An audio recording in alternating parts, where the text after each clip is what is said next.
happened to me on a dark night in 1976. It was December 19th, a day that will change my life forever.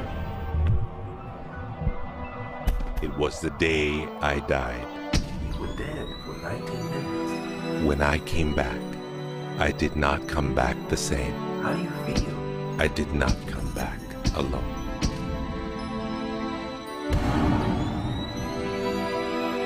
What seemed like days passed in 19 minutes. And over the course of the next few years, I began to remember the greatest mysteries revealed to me. Anything is possible.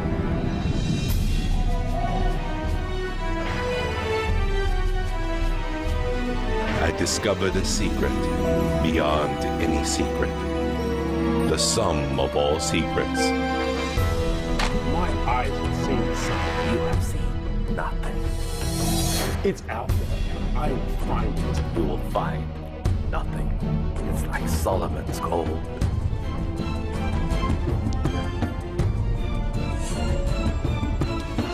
It was the key to Solomon's wisdom. The secrets of the Knights Templar and of the Freemasons. He must be stopped. Courage, my dear boy. Be strong, be brave.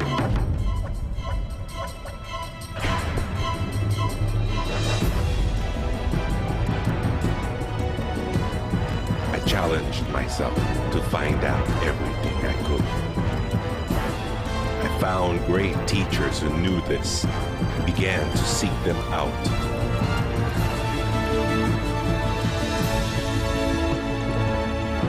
اسأل أؤمن واسمع. Ask, believe, and receive. I traveled the world, and the meta secret was revealed.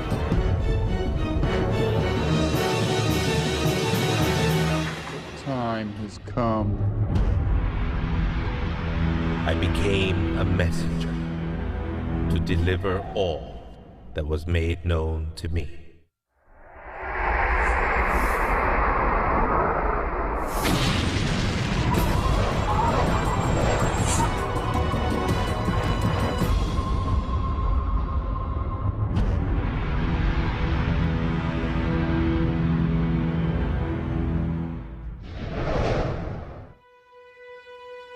Hello there, I'm Bob Proctor. Meta is a nice word. It's a word most people don't understand. We talk about metaphysical, we'll say, oh, that's bad stuff. No, it's just what you can't see with these eyes. You got to see with an inner eye of understanding. Meta is beyond the physical. Do you know that 99% of our population has been programmed to let the outside world control the inside? If you want to get what you want, you let the inside world control the outside. That's what the meta secret's all about. The meta secret to wealth and abundance is doing what you love, following your passion, enjoying your life, being grateful for this moment, realizing that in fact, you already have wealth and abundance. You have wealth and abundance to the level that you allow it in your life. Expand your level of openness, deservingness, and you can have more wealth and abundance right now. How do you become more wealthy? You become more grateful. Studies here in the U.S. show that grateful people earn more money and are better at innovation. So the first step to becoming more wealthy is become more grateful.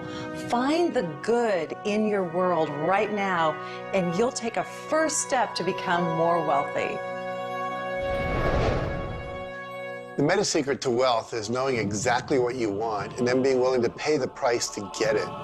Most people think that wealth just comes out of having this impression in your mind that you're going to live an abundant life. And that's an important piece of it, but it's incomplete. If you look at the word attraction in the law of attraction, the last 6 letters spell action, A-C-T-I-O-N. One of my favorite words is satisfaction. We all want to have satisfaction. And again, in Latin, satis means enough. Enough action, satisfaction, enough action produces the result. You know, I've been very, very successful with the Chicken Soup for the Soul books, and everyone thinks, oh man, you were lucky, you had this great idea. And we use the law of attraction. We visualize and we put up posters around our office that simulated bestseller lists with our name #1. We visualize bookstore windows full of Chicken Soup for the Soul books, all of which came true. But there's a asking and a believing and a receiving, the 3 steps that I think of in the law of attraction. And the second part of believing is taking action. Because if you believe that your action is going to pay off, you'll take the action. So believing doesn't just mean like sitting there going, I believe I can be wealthy. It means doing the things that produce wealth. The key to abundance is to act in spite of fear, act in spite of doubt, act in spite of worry, act in spite of inconvenience, act in spite of uncertainty, act in spite of anything. If we're talking about metaphysical, we're talking about beyond the physical. So what we've got to do is go inside. We have been programmed to live from the outside in. We're letting what's going on outside of us control what's going on inside. If we're going to get into the meta side of our own personality, we've got to get away from this physical instrument we've got and move into the higher side of our own personality. And start to understand that we live simultaneously on 3 planes of understanding. And we work from a higher to a lower potential.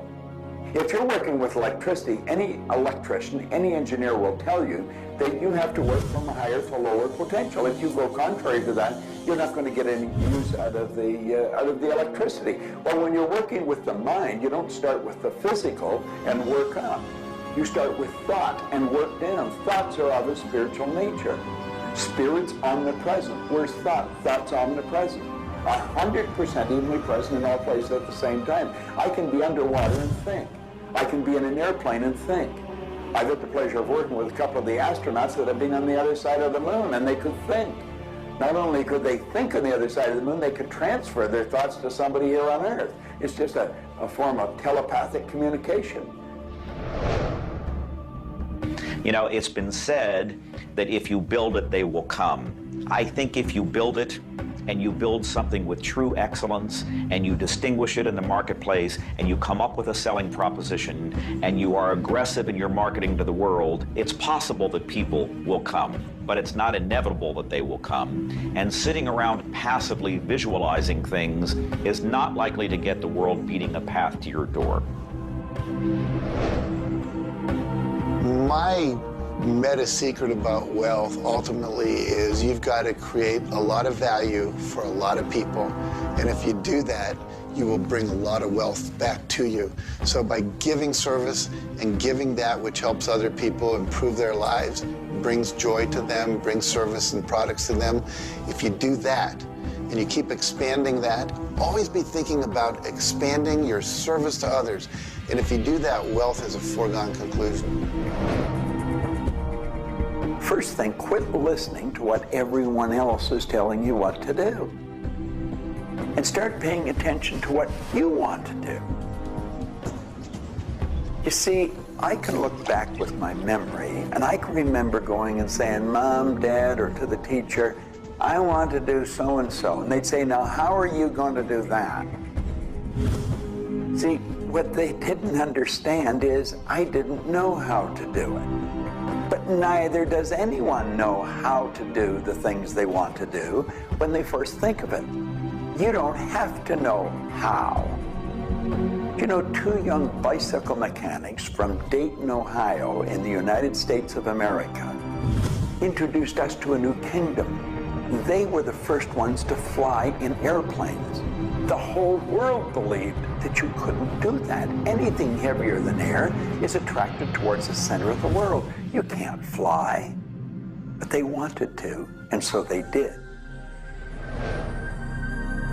Well, clarity to me is a very different concept than I think a lot of people. The first thing I want to know is, what do you think you're trying to accomplish? The next thing I want to know is why are you trying to accomplish it? The next thing I want to know is, if you accomplish it, what do you really think is going to happen in your life? A lot of people come to me and they say, I want to grow my business, because I work a lot in the business world, the entrepreneurial world. I teach a concept, achievement concept, a concept that is predicated on taking action and implementing, called optimization. Optimization is getting the highest and the best use and result and outcome of your time, your efforts, your emotion, your life, your relationships. But you can't begin, and this is where a lot of people, I think, really fall down. You can't begin to optimize until you take the time to observe, examine, and identify not all, but the scope of options and alternatives and other possibilities available to you, number one, to achieve the goal, and number two, as an alternative goal. Clarity is power. Just by being clear, you will automatically begin to magnetize things to you, to your life. The law of mentalism is about the mind. Everything that we have ever created, everything that has ever existed first in the mind. All thoughts are the beginning of all things real. All things that you can touch and feel began in the mind. So if you want to be wealthy, you've got to decide what wealth is to you. Define it. What does it mean? How much money do you have to have? For me, financial independence meant having $30 million producing income, which allows me the lifestyle I want without having to work. And so I've achieved that. But I knew exactly what I wanted because I looked at what it would cost me to live my lifestyle. Most people don't know their net worth. They don't know their income levels of what would be required to produce what they want. They say they want to own a yacht, but they don't know what a yacht costs. They don't know what it costs for the slippage fee. They don't know what it costs to maintain a yacht. So go out and create your ideal lifestyle and then figure out exactly what it would cost to live it, and then set that number as the number you want to achieve. Then believe you can achieve it. Visualize it every single day. Take action when the action comes. Ask for what you want. Reject rejection. Give up any idea of failure. Just persevere until you continue on, until you produce the result you want. The law of attraction's a good starting point for thinking about how to improve your life. You want to align your thoughts and your beliefs with what you want your life to be. But the law of attraction itself, by itself, won't allow you to achieve the abundance that you need. There are certain steps that you need to take, and these steps are all incorporated in what we call the meta secret. And the meta secret isn't one solitary method or one solitary system. The meta secret is a combination of tools, methodologies, and ways to understand the world and ways to understand how we can change the world. Until I started looking at who I was and who I wanted to become, nothing changed. Because every time I would look and I would blame something else or blame somebody else or just look in a different direction that was not inside, I would get more of what I was creating. Because every time I created something, people would react to that. Every time I took an action that was blaming this or blaming that, people would react to that. And you know what? Then I would react to their reactions. And I was creating an environment that was busy. Instead, an environment that supported wealth and abundance. If you look around, there's nothing but the abundance everywhere that you see. You see the trees growing. You see businesses happening. This is wealth, this is prosperity, this is abundance. If it's not happening for you, it's because unconsciously you have beliefs, counter-intentions, negativity that actually blocks it from coming into your life. It's actually working the law of attraction all the time, but it's happening on an unconscious level.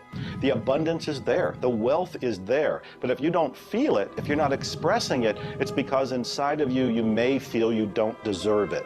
This is part of the unconscious work that has to be done in order for you to feel on a conscious, real, live, earth level what's happening with abundance and prosperity. Abundance, wealth is your natural birthright. If you're not feeling it, it's because of your unconscious beliefs. The law of correspondence, simply stated, is as above, so below, as within, so without. The law of correspondence is simply attesting to the fact that we are human creatures, physically present, but we have minds and we have spirits.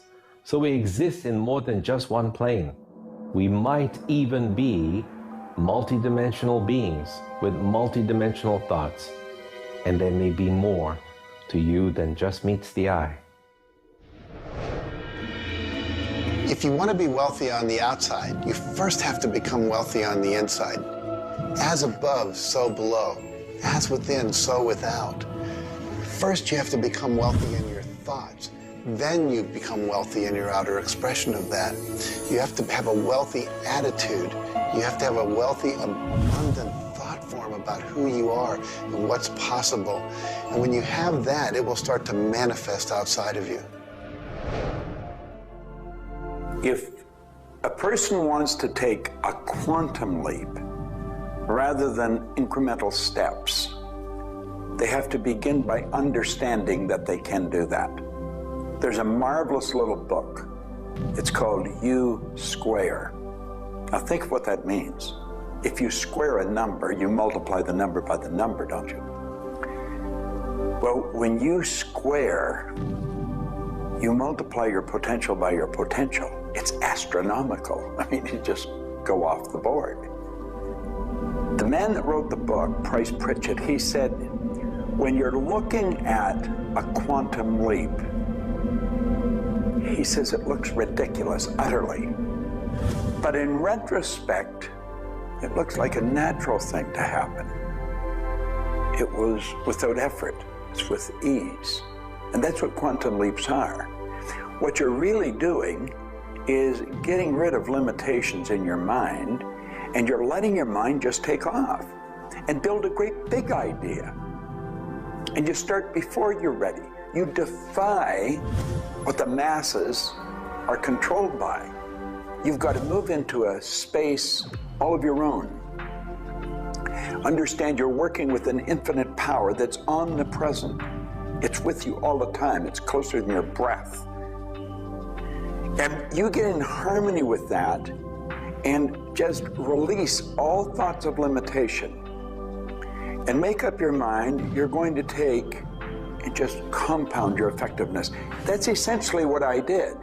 I didn't know what I was doing at the time. I didn't understand quantum leap, but I took my income from $4,000 a year to $175,000 in a year. And then it went over $1 million. And I had no understanding of what happened. Now understand this. I had been raised to believe that if you don't have a good formal education, that you'd never be able to do what I did. If you don't have experience, you can never do what I did. I had 2 months high school and I had a bad work record.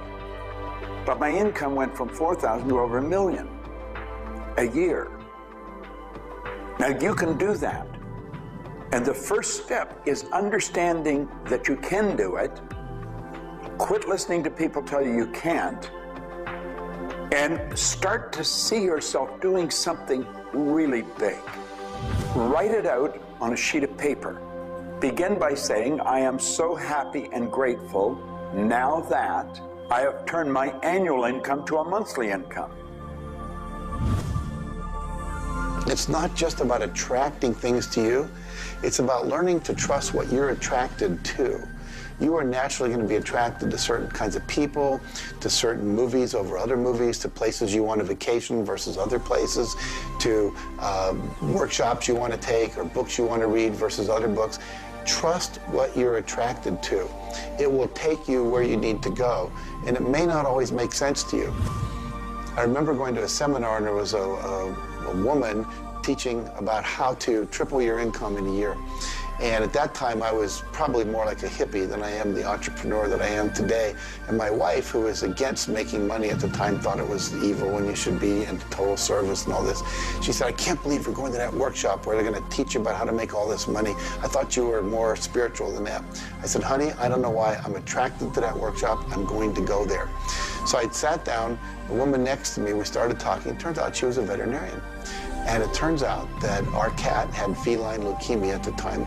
And I started talking to her about that, and she said, well, I'm the world's expert on feline leukemia. And I said, well, I've heard there's no cure for that. She said, no, but there actually is a cure, and I can teach it to you. And so she called my veterinarian, told him what to do. My cat lived for many, many more years than the local vet thought it should. But see, I was trusting my attraction to go to that seminar, and it led me in a path that saved my cat's life, which was not where my conscious thinking was, but it was a very important goal to me to keep my cat alive. Those kind of things will start to happen. Most people are uncertain about something. They're uncertain about their next step. Here's your message. Do it. Do it. Whatever you're uncertain about, do it. Take the step. You will learn so much more. You'll get so much further faster by actually getting in the game than doing it, than thinking about it forever. One of my sayings is, one step in the right direction is worth 100 years of thinking about it. The law of correspondence, the law of mentalism, and the law of vibration all combine to help you understand that the notion of wealth is arbitrary.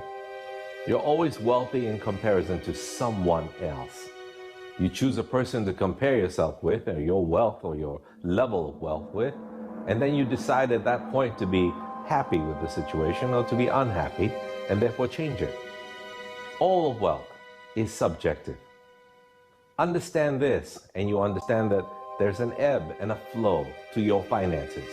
The more comfortable you are with how you interact with the world, with the value you give in the world, with the service or the product that you give the world, then you begin to realize your place in the world.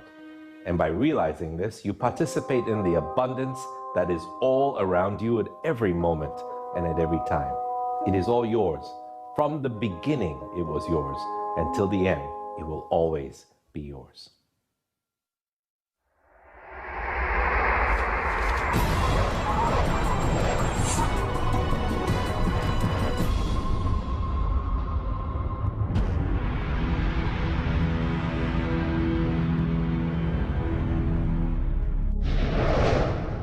The meta secret to relationships is to know that the universe is giving you love right now.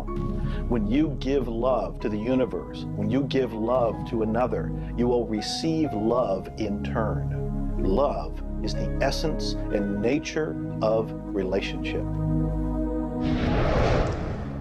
Relationships are a two-way street. It's not just about taking and giving and receiving and getting what you want, but it's also about giving. I like to say that each person should take 100% responsibility for the quality of the relationship. Because if you take 50-50, whenever it's not working, it's going to be their 50%. So if you take 100% and act as if everything in the relationship, you're creating it, and when it isn't exactly what you want it to be, say, how am I creating that? Take that curiosity and use it as a tool. And when you get the answer like, oh, I'm not coming home on time, I'm not listening, I'm not doing this, then you have the opportunity to shift and do the thing that produces relationship. A friend of mine wrote a book called Making Relationships Work. And the idea is there is work in making the relationship work. So be willing to do the work. Give as much as you get. The more you give, the more will come back. To have a better relationship with anyone in your life, first, you begin by having a relationship with yourself. Treat yourself the way you would your very dearest friend. Love yourself regardless of all the crazy shenanigans you pull. Believe me, I do this every day. So if you want a better relationship with someone else, love yourself. Relationships are part of what the universe is giving you as a gift. The first and most important relationship is the one with yourself. When you love yourself, you heal yourself. When you love yourself, you become a magnet that people want to hang around, and you begin to attract other people and new relationships. It's all based on love. It's all based on non-judgment. It's all based on total acceptance. The universe has a relationship with you right now, and the universe wants to give you more. Are you ready to accept it? The concept that I can't live without you is a tragic statement to me. The idea that I need somebody else to complete my life, I need somebody else or my life's not worthwhile is a very sad statement, and I think someone needs to take a good look at themselves when they say that. When you start to think that thought, stop for a second and realize life is full of stuff, and sometimes stuff is potholes, and sometimes stuff is bridges are out ahead, and sometimes there's a detour in life. I heard somebody once say that sometimes the most beautiful scenes in life are the ones we observe on a detour. Have you ever gone on a detour and realized that your life wouldn't have been the same if you hadn't taken that twist or that turn in your life? Next time stuff happens, take a look. Maybe there's something better right around the corner. The law of cause and effect tells us that there's no such thing as coincidences. Everything that happens in this world happens because of a reason. Someone, somewhere, created a cause. It may not be something you are aware of. It may not be something we can even begin to realize or see at this level. But at some level, someone, somewhere, or a group of people, or even us, may have created it.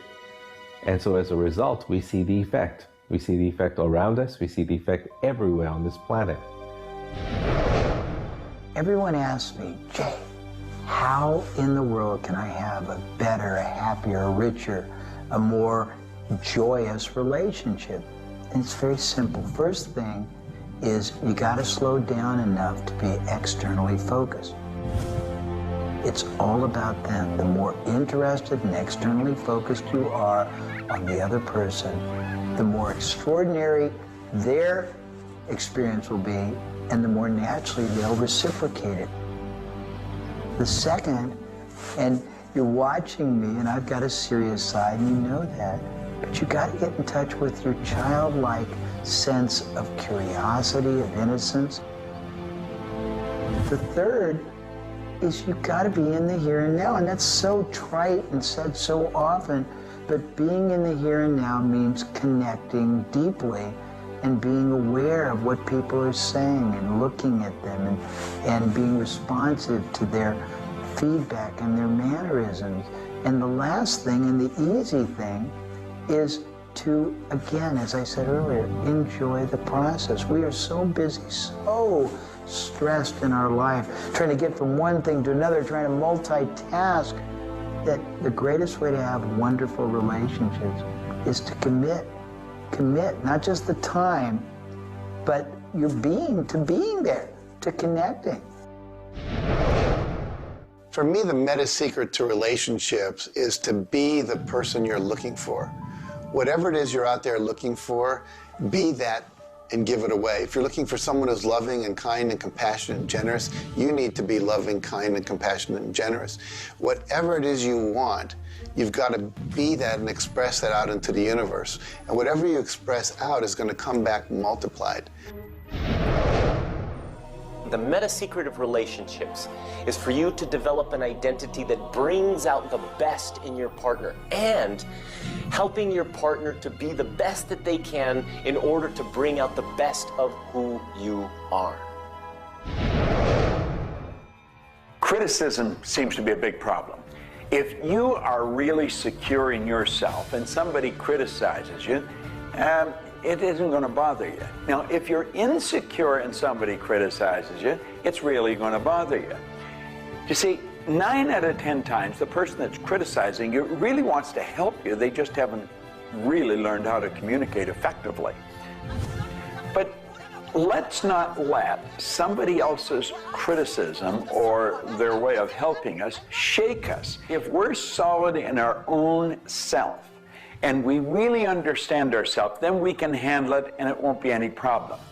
If criticism really rattles your chain or rattles your cage or really upsets you, it's not the criticism that upsets you. It's not the other person's opinion that upsets you. It's how you react to it. And you see, if you were really solid within yourself, you would respond to it. You would thank them for it and say, but I really don't choose to do that. Or you'd say, well, thank you, that's probably a good idea, I'll try it.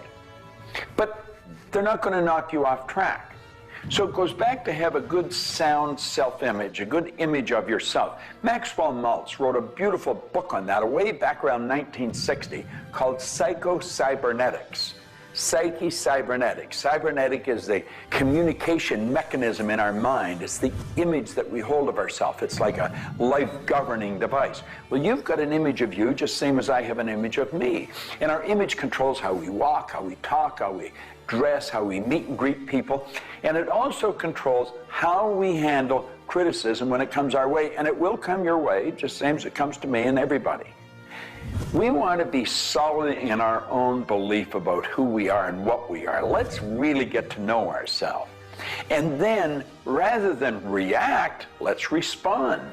It doesn't matter how they approach, whether they're diplomatic and trying to help us or whether they're trying to find fault. It won't really make any difference. We will listen to what they have to say, listen to it, and then we'll either accept it or reject it, but it isn't going to affect the relationship with the other person one bit. There is masculine and feminine in everything. Nothing is entirely masculine, nor is it entirely feminine. We have different aspects of yin and yang, of harshness and softness, different aspects of masculinity and femininity in everything. If you take a look at life and see it all as a combination, see how we are always living in combination, then you begin to realize and to also appreciate the law of gender. Relationships are about communion, taking our life and making it sacred through connection with another human being. So communion and making sacred is what relationship is all about. You know, there's a lot of lonely people around. And if you're lonely, I'm going to let you in on a secret. You're always going to be lonely until you become friends with yourself. If you're looking for company outside of yourself, you're looking in the wrong place. You want to go inside. And when you get to really look at you, you're going to feel so good about you. You're going to love yourself. Now, you see, as a little kid, you were probably taught, don't love yourself, that's conceit. I know I was, and most of the people I know. That's not conceit. That's a healthy, conscious awareness of who we really are. I'm not talking about an ego trip. I'm talking about really becoming acquainted with yourself.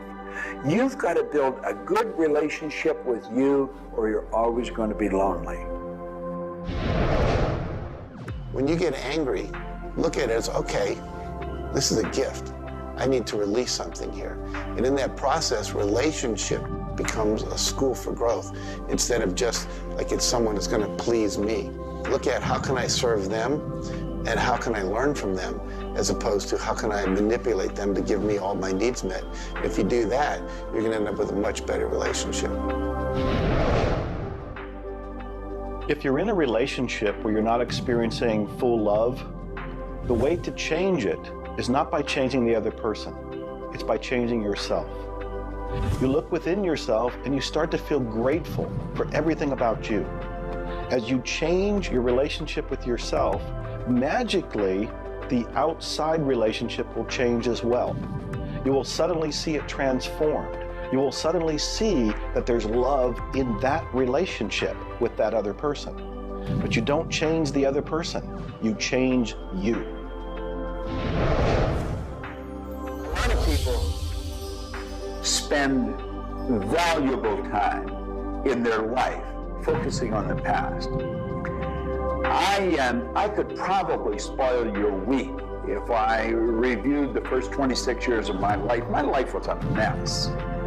And you know, at the end of 26 years, imagine living for 26 years and looking at yourself, you're unhappy, sick, and broke. I had a guy look at me and he told me I was one of the most miserable people he had ever met. And he was right. I was plain miserable. He said, you're always sick. I didn't have a terminal illness or anything, but I was always backache, headache or something, and I was always broke. He said, why don't you change it? Well, as long as I kept focusing on what led me to this point, which was a bad trip, I was going to create more of the same. And he said, let it go. Forgive it. If you're looking for love and not finding it, it's no doubt because of a lack of forgiveness in some area of your life. This is true for all of us. You want to look in your life, look at your past, look at all of your relationships, and ask yourself, where have I not forgiven? Myself, my parents, my siblings, my neighbors, my relatives, my business partners, where have I not forgiven? When you go and forgive, you release the energy that allows the law of attraction to bring new love and new relationships into your life. How do you do this? You look and ask yourself, where have I not forgiven somebody? Somebody's going to come to mind. It could be you. The second thing you do is say, can I forgive them? Can I forgive myself? Whether you say yes or no, you move to the third part of this, and you start to wonder, what made that person act the way they did at that point? What made me act the way I did at that one point? And you start to go deep into understanding the psychology of behavior, and you realize we're all doing the best we can, yourself included. At that point, when you can forgive yourself and you can forgive these other people, whoever it might be, for whatever may have occurred, when you forgive them, you release all of the energy that's been stuck psychically within your own mind and your body and your soul. And when that releases into the universe now has an open pathway to return to you new love, new relationships, new blessings. It all begins with forgiveness, and you can do that right now. When we talk about love, we're talking about the greatest word in the world. Leadership is a great word, but no word compares with love, because without love, you're dead. There's life in love. There's forgiveness in love. There's really everything. There's thankfulness in love. Now, the problem is learning where do we start, because we find sometimes in families there's no love. In marriages, there's no love. But we quit looking around and we start learning. It begins with me. And when we start learning, we're not too loving ourselves. And it begins with your learning. To me, you could say you're loving, but unfortunately, you love people you like. Love has to be unconditional, loving those you don't like. Now, in my case, when my wife married me, she said she loved me. I told her I loved her. But as soon as we got married, I would say, I love you. She said, well, why don't you act like it? I say, I do act like it. She says, you have a funny way of showing it. I say, well, I love you enough to die for you. She says, try living a little. And so I discovered, as loving as I was, I didn't fit her definition. The law of gender, the law of vibration, and the law of rhythm. All of these figure in relationships. You see, love is a dynamic. Any relationship is a dynamic.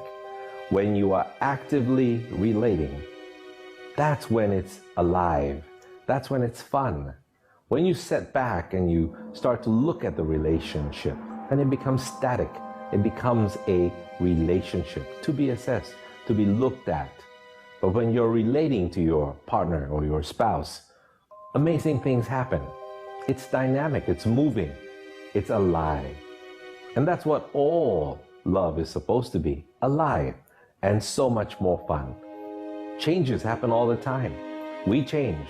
Human beings change. You change, I change, we all change. But if you can change together in the same direction, amazing miracles take place. Words, feelings, thoughts are all aligned. And all of a sudden, you can take on any problem and it's not an issue. That's what relationships are all about. That's what relating is all about. That's what love is all about.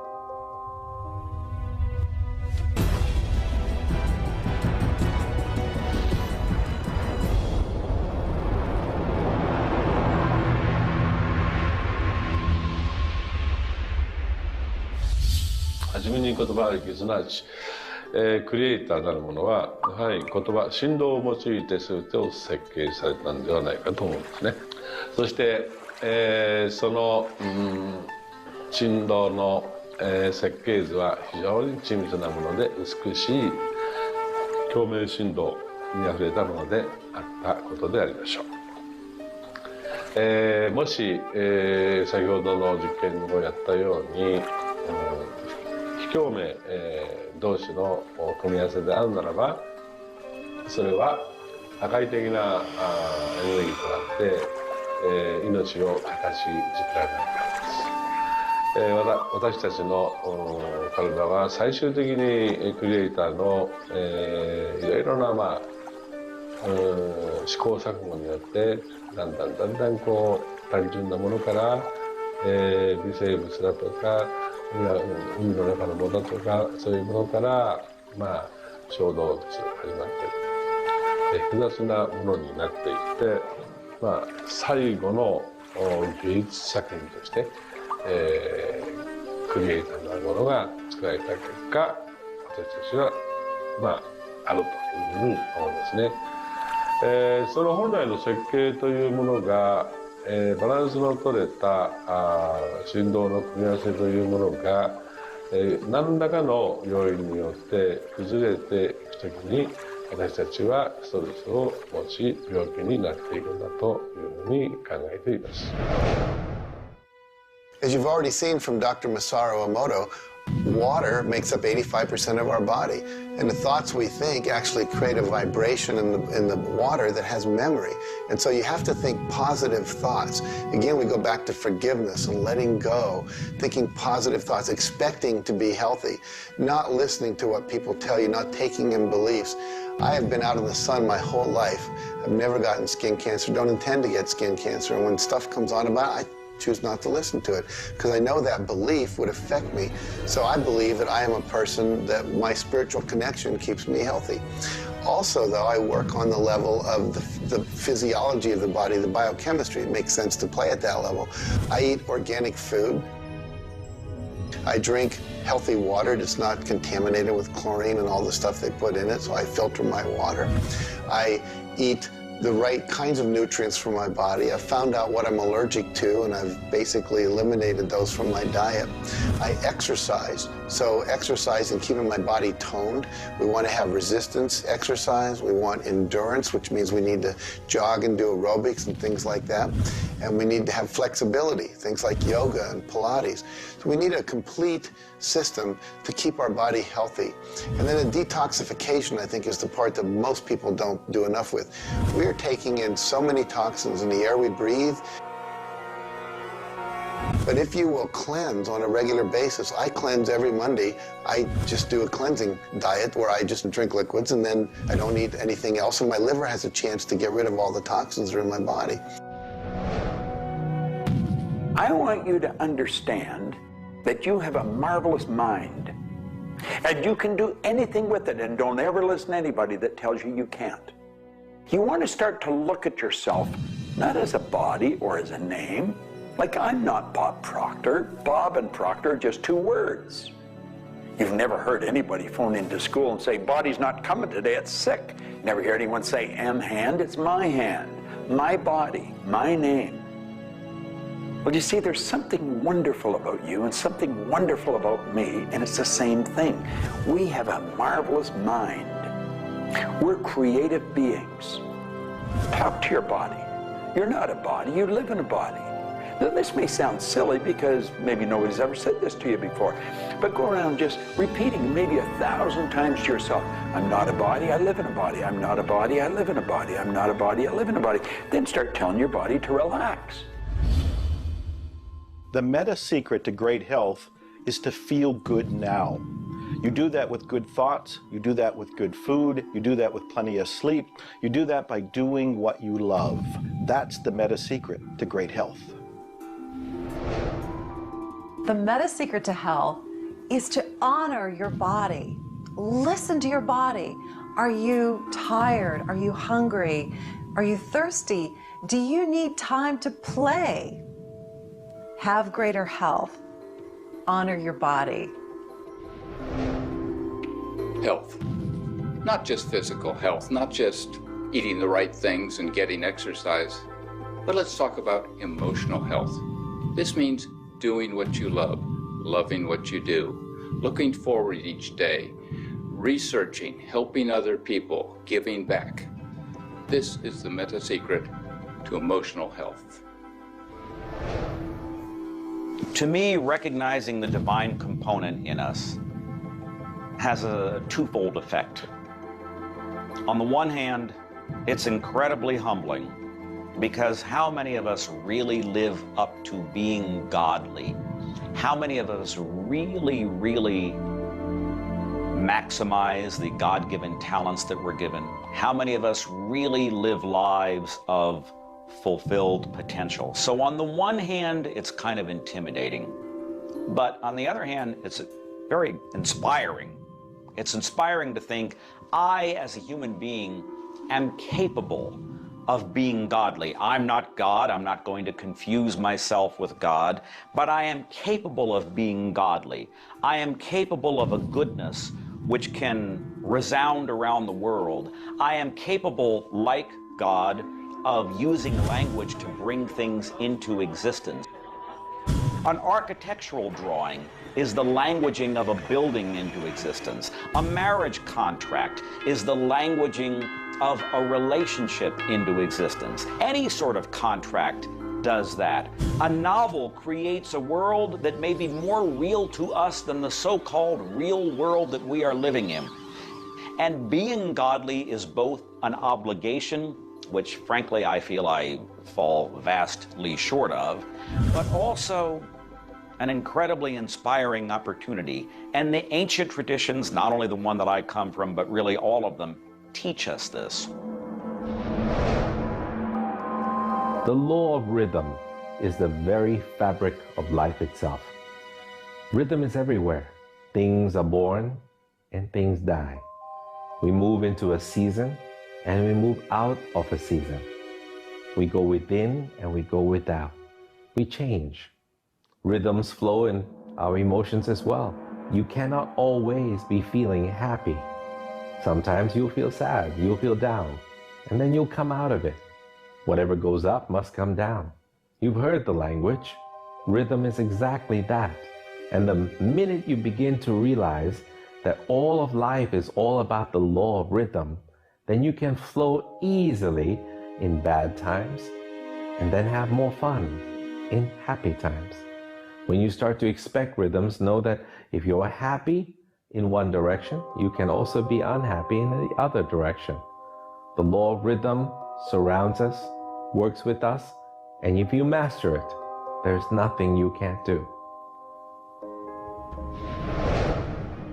The meta secret to health and having amazing energy is the ability to look at your world from a perspective that, hey, things aren't always going to go your way, but you know what? As long as you always do your best, as long as you are focused on what you achieve and what you're trying to accomplish, then it's all going to work out.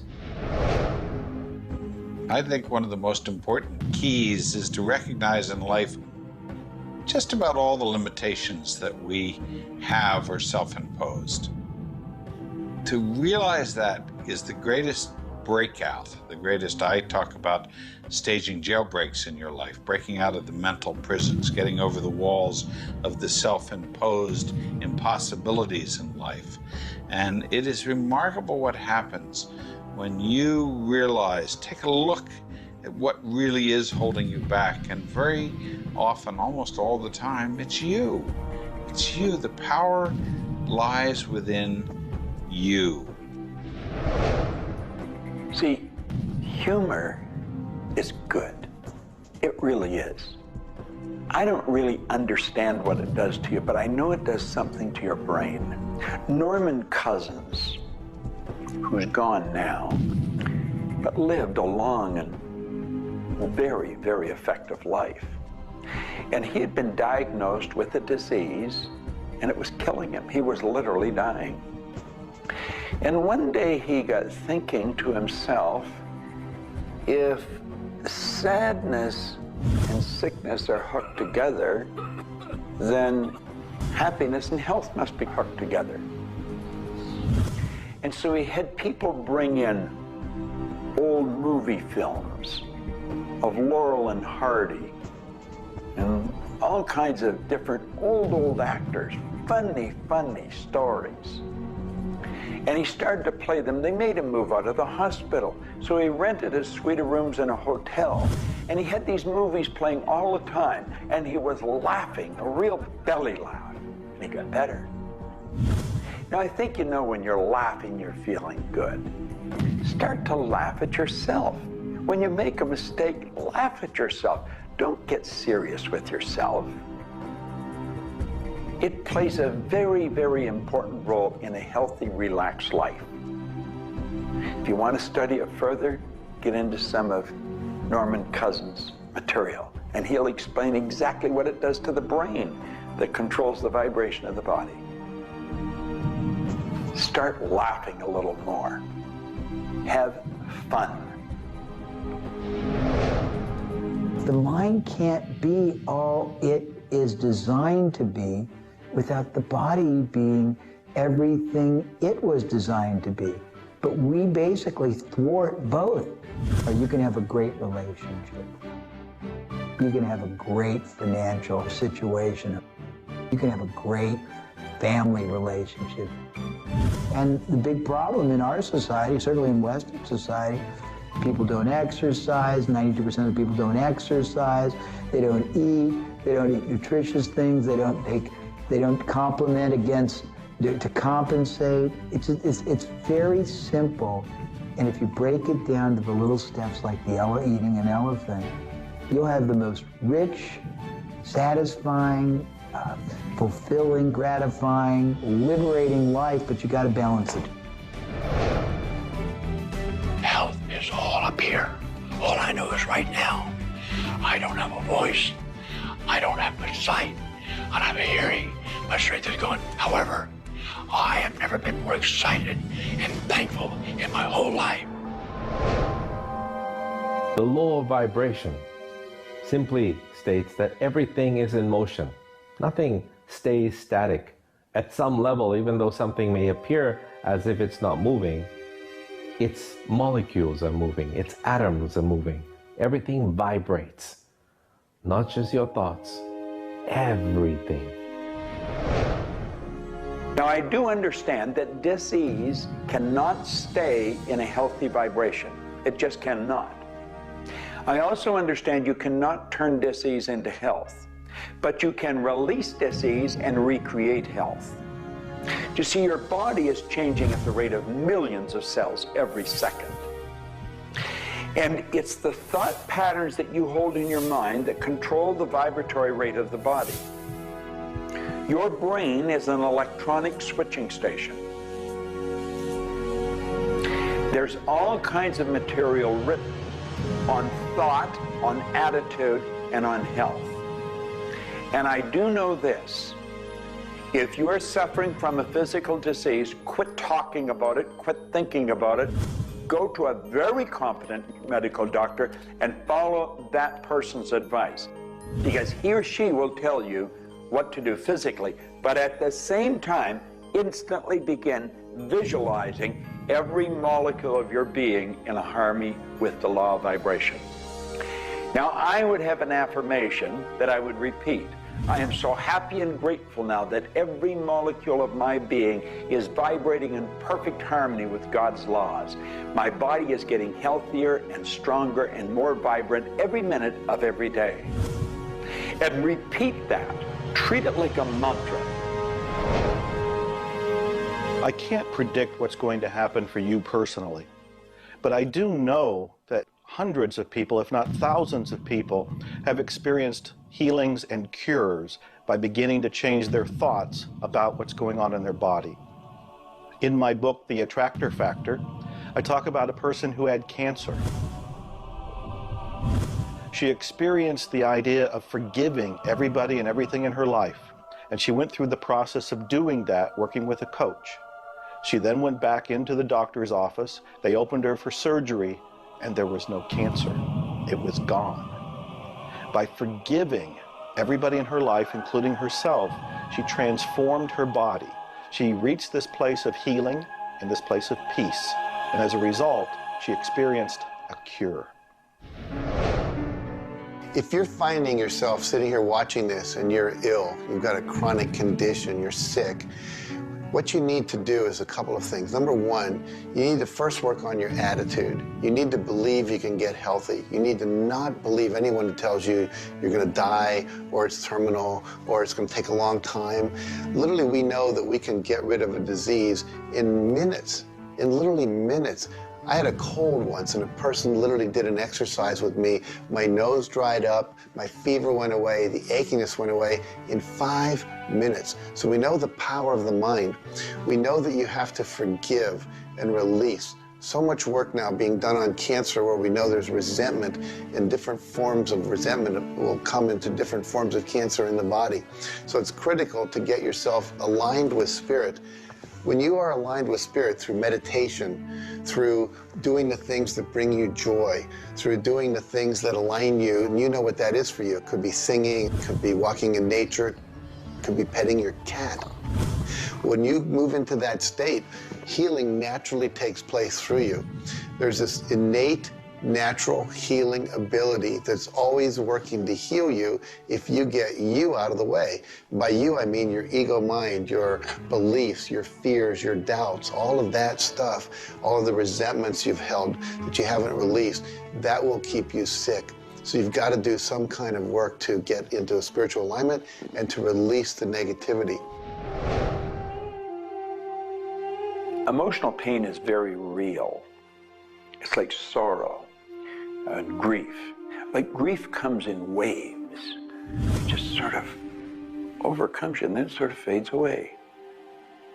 You could have experienced some traumatic situation, anything from rape to the loss of a loved one or being held up, where somebody invaded your privacy in some way or another.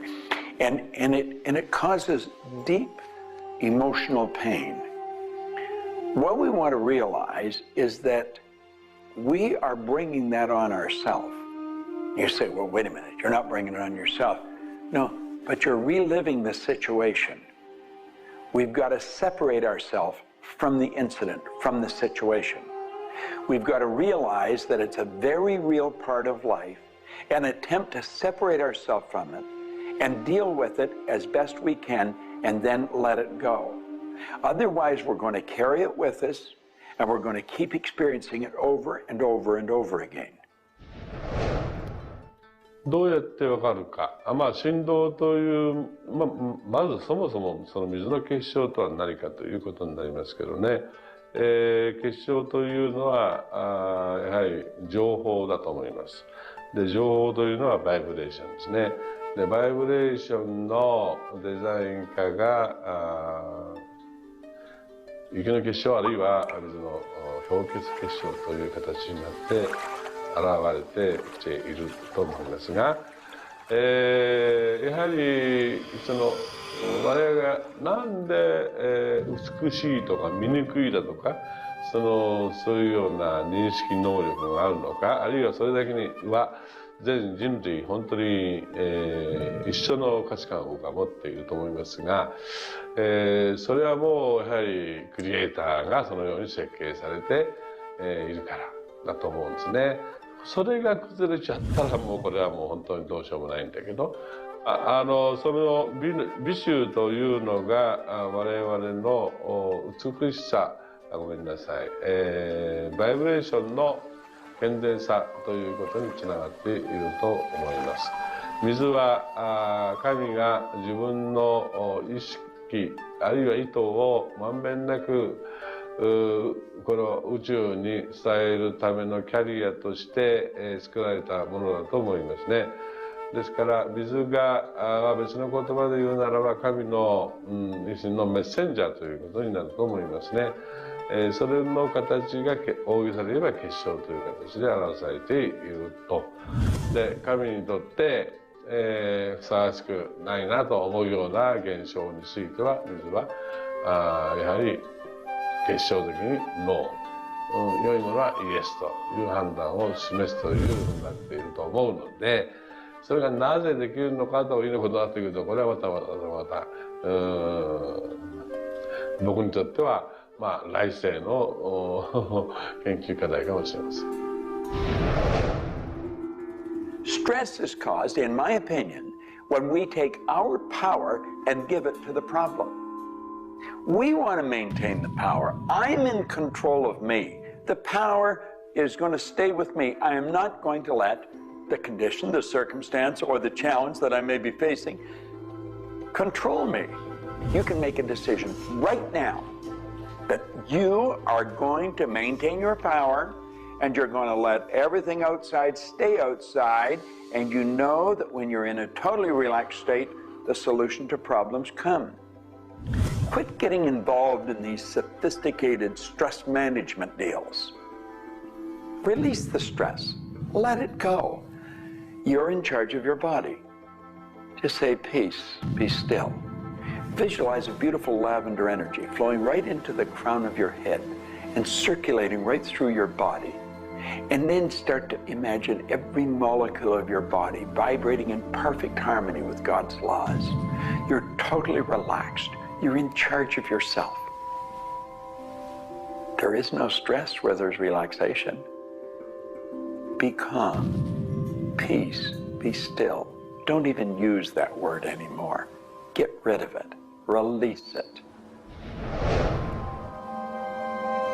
The laws of cause and effect, of rhythm and polarity, come into play when we talk about your health.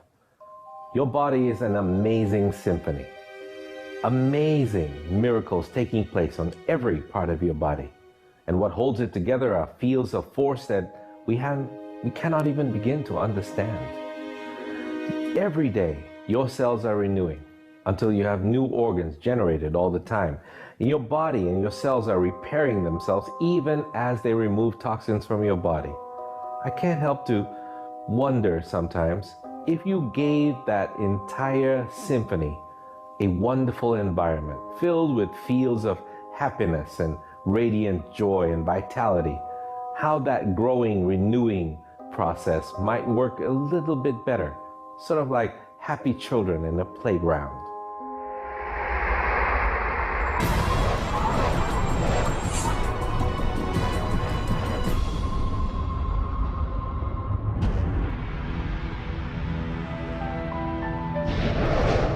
Here's the paradox of being human. Real happiness is only available in the moment. If you're brooding on the past or obsessed about the future, even if you're looking forward to something that could be magnificent in the future, it's not quite the same sort of anchored contentment that you get from really being in the moment. We human beings seem to be perpetually someplace else. That's kind of like one definition of the human predicament, the human condition. We are perpetually thinking about the past, the future, something to the right, something to the left, something else. I think the paradox to happiness is you do have to have dreams and aspirations, and you have to be anchored, rooted, and happy where you are. Not always easy to do, but I keep trying. Happiness is a point of view. Am I happy? Yeah, I think I am.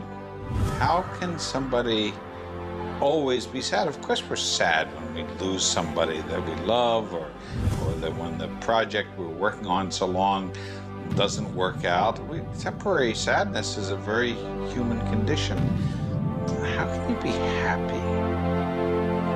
Maybe by finding things to do that make you happy.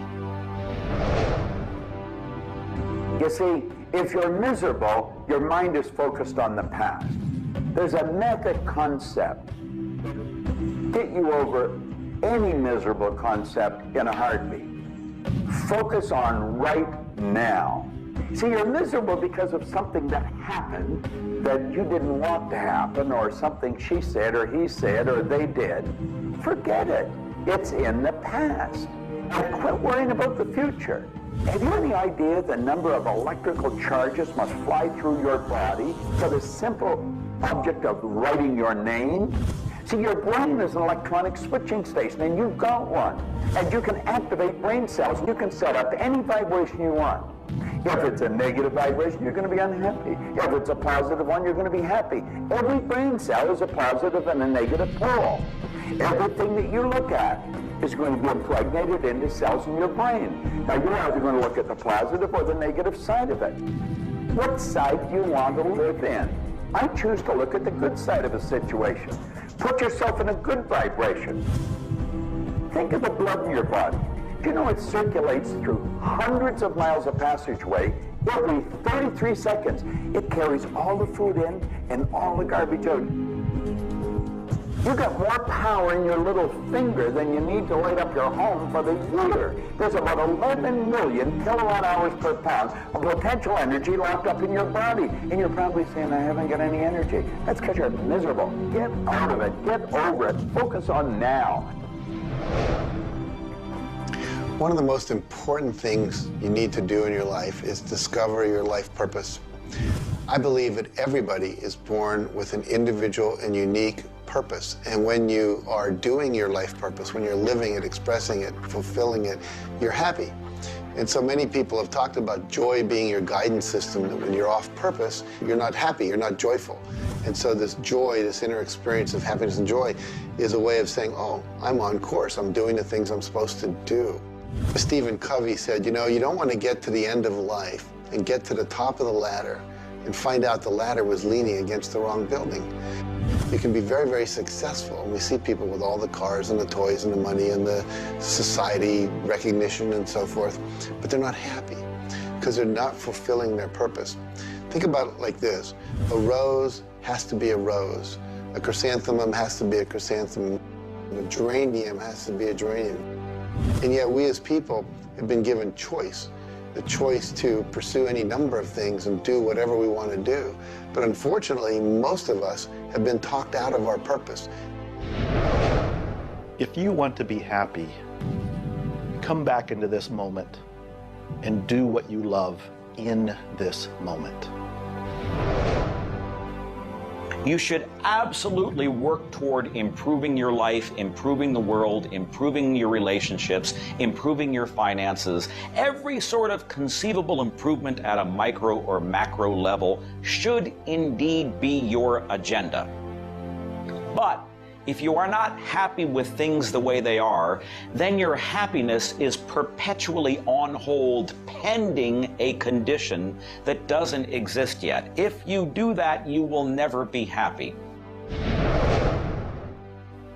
You have to realize that the point of power in your life is in this moment. People think about the future and they throw their power into the future. There is no future. When it gets here, it's called now. It's called this moment. People think about the past and they throw their power into the past. But there is no past. It's gone. When you think about the past, you think about it in this moment.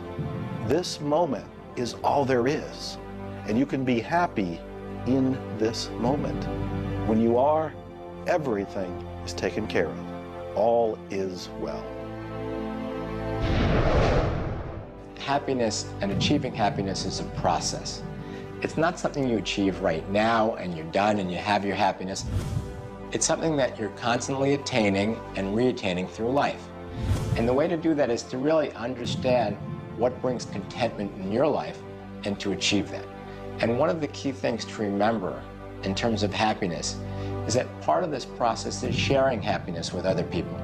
The more we share happiness and the more we teach other people how to bring happiness and fulfillment in their life, the more we'll be happy and fulfilled.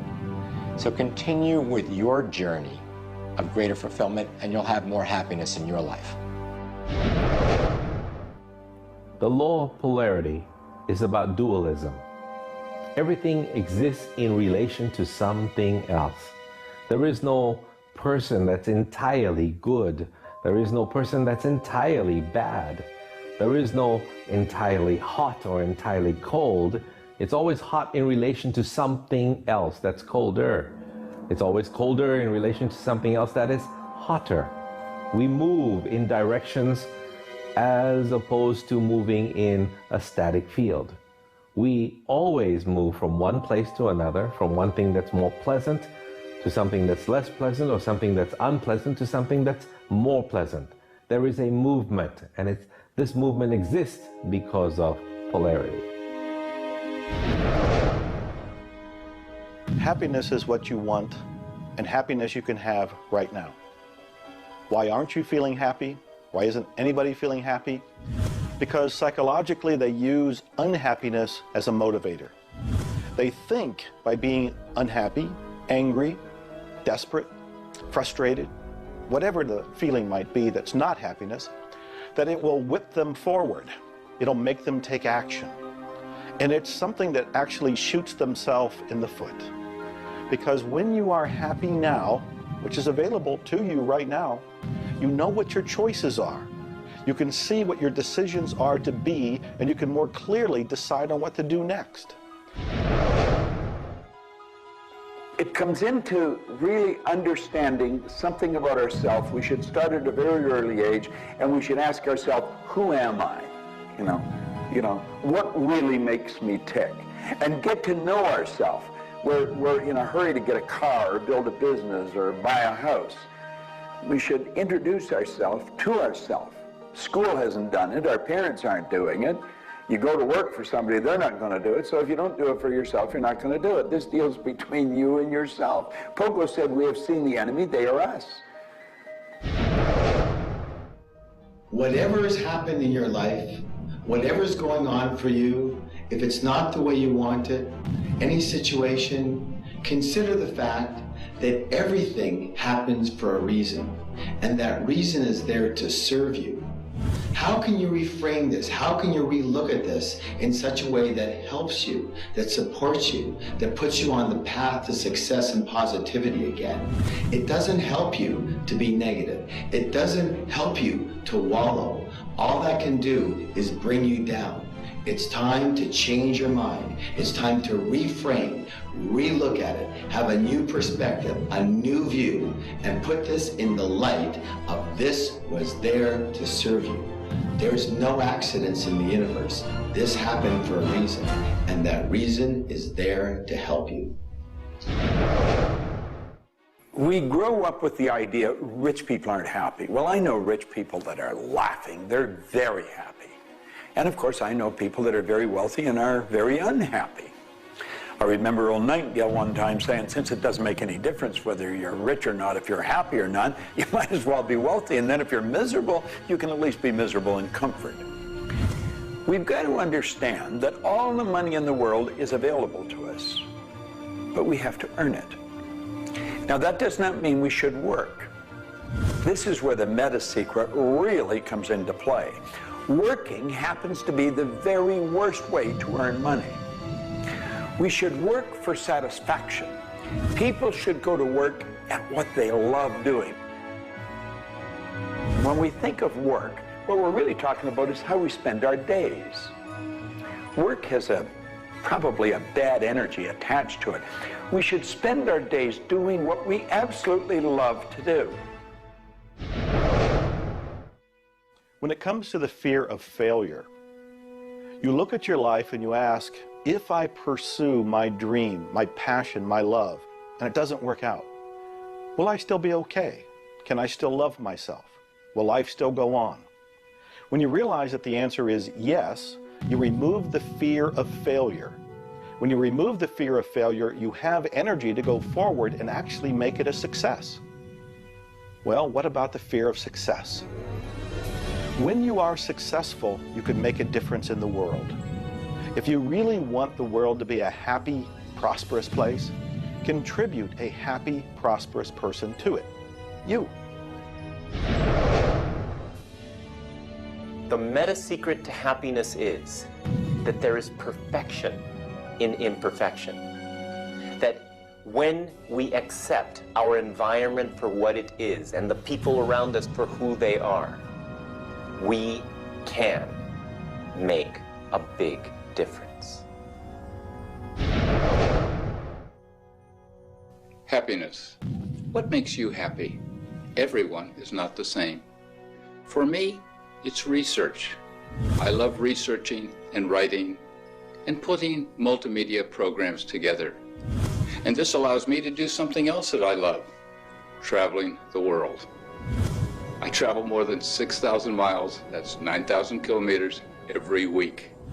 I've been to more than 52 countries. I board an airplane every 2.5 days. I've been around the world more than 16 times in just a couple of years. I enjoy that. Meeting new people, meeting new audiences, helping people. What makes you happy? That's what makes me happy. A key component to lift yourself out of depression is human connection. Go connect with another human being. Another powerful tool is movement. And a third is laughter. Go play and have some fun and watch your spirits begin to lift. The meta secret of life is to realize that the journey is the thing. I believe the first thing a person should do is establish a purpose. Why are you even here? Why do you get out of bed in the morning? Why are you living? I honestly believe every one of us are hardwired to do something. So how do you decide on your purpose? You decide on it by asking yourself, what do I really love doing? So you have your purpose. This is what you're going to do with the rest of your life. And then you build a vision. Then your goal is taking a bite out of that vision. Now, when you do that properly, you're going to love what you're doing. When you wake up in the morning, you can't wait to get going, and you're going to be doing it until you go to bed at night. Therefore, all of your day, all of your hours are filled doing with what you love to do. That's called living. Everything else is dying. See, there's a basic law of life. It says create or disintegrate. You're growing or dying. Find out what you love, dedicate your life to it. Most of us, when we approach happiness, are looking for someone out there to make us happy, some event to occur, and then we'll be happy. If I get to the retirement stage, if I get my car, if my wife is nice to me, if my son comes home on time, then I'll be happy. The truth is, happiness is an inside job. It's a choice. When I have an expectation on how someone else should be, I've given my power over to them. What I want to do is simply learn how to create joy and happiness inside myself. And we can do that in numerous ways, by doing the things we love, by focusing on the good qualities in ourselves, by choosing to focus on the good qualities in others instead of being judgmental. Once we realize that happiness is an inside job, and I get to be as happy as I choose to be, not as happy as other people make me, the reality is I can move into a state of pretty much constant joy and bliss. Stuff happens. Life happens. And then you get to choose. Look, you have a mission to do. You have to find meaning in your life, and you have to share it with others. There's a whole world out there that is suffering, that is in survival. They are grieving and they are hurting.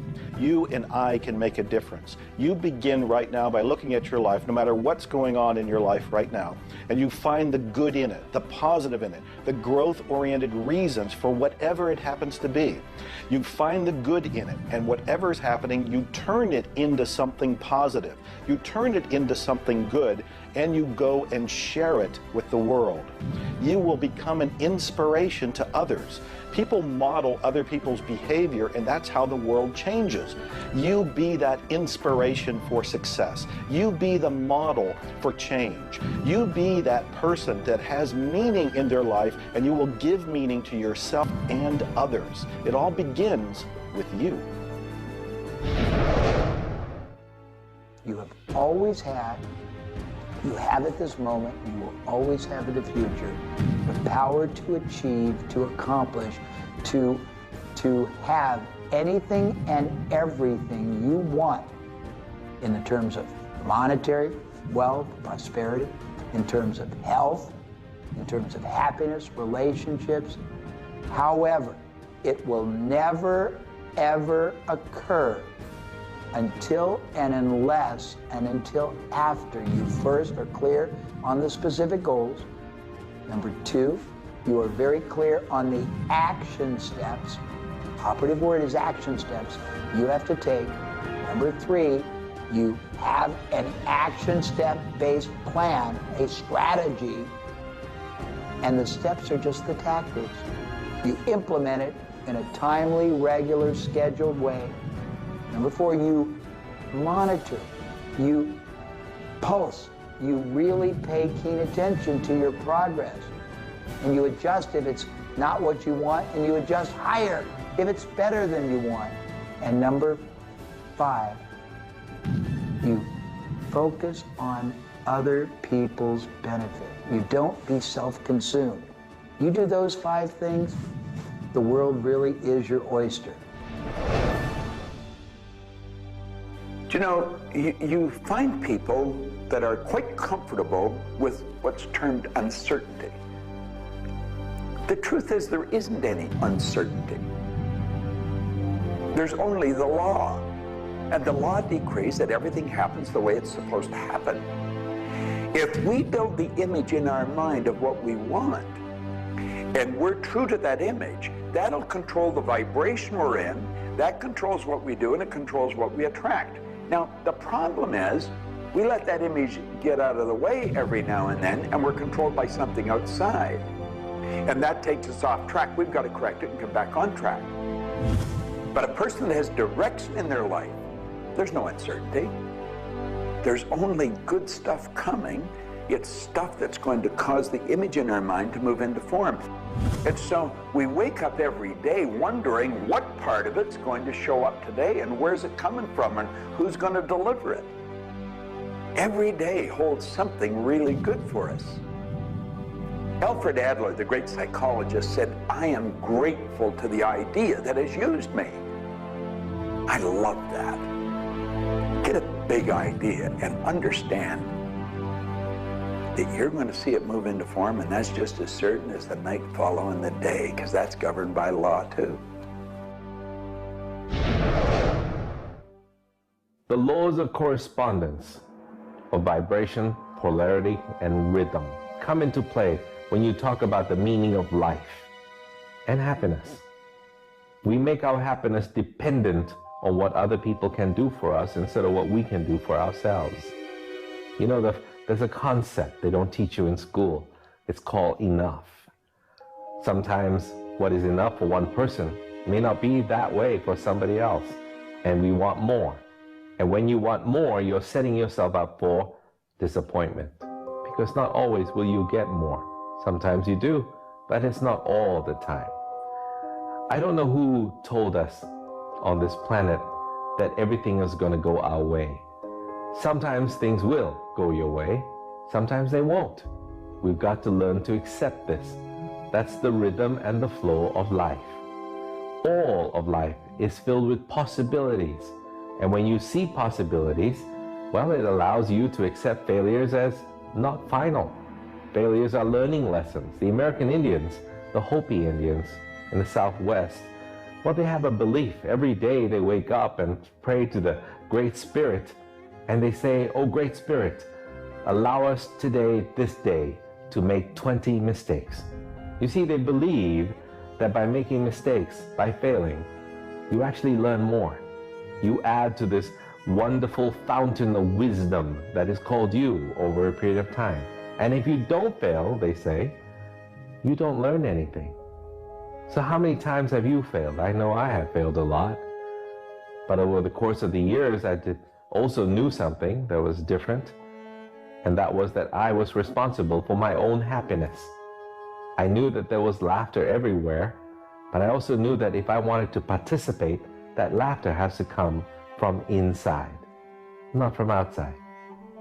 And that's the nature of spirit, and that's the nature of who you are, and that's the meta secret to everything possible. This is our home. We have nowhere else to go. Earth gives us everything we need to celebrate life. Everything you do will either hurt or heal our planet.